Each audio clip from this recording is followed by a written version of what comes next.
What is school for? Feel free to call me slow, but I spent 16 years going to school, and I still don't know. When I finished, I didn't know how to do my own taxes, purchase a home, or apply for a loan. I didn't know a thing about investments, building credit, or getting a job. I graduated at the top of my class, and what did I have? This fancy diploma to sit at home with my mom.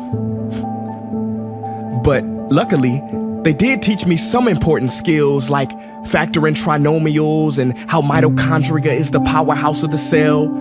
I'm so happy I remember the Pythagorean theorem, because it helped me a lot. Okay, I'm lying. Let me stop. Because all the stuff they taught me, truthfully, I forgot.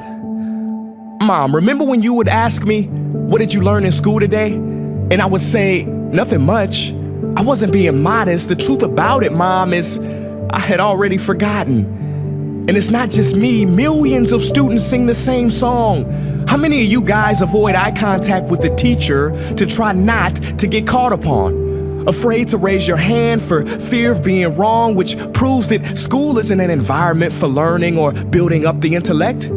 It's just a game you play for grades and how many A's you can collect.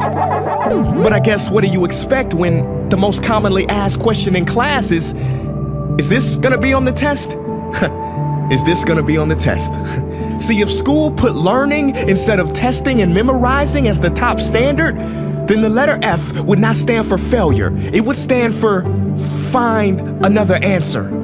And if school was really interested in our personal and academic success, students would wake up later, have more freedom, and homework a lot less. And that's not my opinion. This conclusion has been scientifically tested and proven. And any teacher that doesn't believe me, feel free to check my works cited page to inspect. Oh, and I did it in MLA format because I know that's all you will accept. See, students would get more benefit from an extra hour of sleep than putting them through the torture of an extra essay, reading 150 pages, doing problems 1 through 60 on the worksheet, and having 3 projects due by the end of the week. Not only is it pointless pain, but it's also dim-witted, because we get so much work, but they don't teach the time management skills to deal with it. See, in school, we are controlled by bells. We have to learn in rooms with the feng shui of a prison cell. We have to ask permission to relieve bodily functions, but not before the teacher asks a million questions like, why didn't you go before class? I'm sorry, my bladder is kind of on its own schedule and it's not always timely. See, teachers always say, use your time wisely. But that never made sense to me. Because these 6 cruel hours of our lives we call school might literally be the worst use of time management ever in history. Think about it, the traditional teaching method is foolish. No, it's useless, multiplied by the square root of stupid. What they do is they cram information in your head, force feeding you, and then you throw it up on the test. That's not education, that's bulimia. And the more bulimic you are, the better you will do on their assessments. So it's no wonder why so many students graduate mentally and emotionally anorexic. See, school teaches you how to memorize dots. True education should teach you how to connect them. True education teaches you how to catch a fish. School teaches you, yeah, you caught the fish, but you didn't show your work, so it doesn't count. Throw it back. I'm just asking, what is school for? It's not education, that's just not true. If you still think that, you might be sniffing glue. See, the word education comes from the Latin root educe, meaning bring out, i.e. bring the gifts out of a person and make them viable. But school doesn't bring out much, it just stuffs more facts inside of you. Now some of that stuff is justifiable. We need reading, writing, and some arithmetic, that's fair.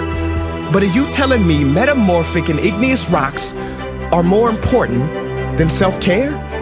If suicide is the 3rd leading cause of death of ages 10 to 24, and Harvard studies suggest the biggest predictor for success is self-control and emotional health, then why the heck aren't we taught how to handle stress, bullies, or rejection? How about anxiety or depression? You know, skills we need for our entire lives. Bro, I don't even know how to cook. I'm honestly surprised I'm still alive.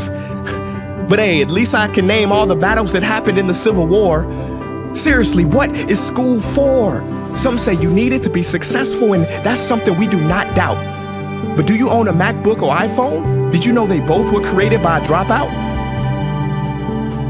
Are you watching this video on Facebook or YouTube? Doesn't matter which you choose. They both were created by dropouts. Ever use Snapchat, WhatsApp, shopped at Whole Foods? Well, thank a dropout. Does your home furniture come from IKEA? Okay, don't get the wrong idea. He was not a dropout. Don't be a fool. I mean, how could he drop out? Ingvar Kamprad, founder of IKEA, never even went to school. I know what you're thinking. He's just picking and choosing. There's millions who didn't go to school that aren't successful. Who is he fooling? And you're right. But open your history books and start perusing. You'll find the very people we idolize in school never really had formal and/or secondary schooling. I'm talking George Washington, Abe Lincoln. America's best presidents had zero school between them. Ben Franklin, Thomas Edison, shall I proceed? Ernest Hemingway, Mark Twain, Teddy Roosevelt, Margaret Mead. Now please, I'm not saying drop out, because some schools are great and many teachers are rare treasures. I'm saying that there's a difference between people who are smart and people who score better. I'm saying that your future is something that no test will ever measure. Even if that test begins in 3 letters like SAT, ACT, it's BS if they say those determine your LIFE. No, your destiny is in your hands. You must shape it to be great. So don't expect school to open doors, because it's more likely to slam them in your face. Sometimes I wonder about all the dreams lost in school and how much potential goes to waste. If it wasn't for music and YouTube, then I would have been just another lost case. Everybody watching this, please, close your eyes. Imagine a child sitting in the back of some teacher's class in some town. He never raises his hand, he fails most of his classes, but inside of him, there is a passion. And if nurtured and brought out, will lead him to discover the cure for cancer. But you see, I'm afraid that that child's gift will never come out. He will never win the Nobel Prize award because in class he was ignored and his worth was judged only by his scores.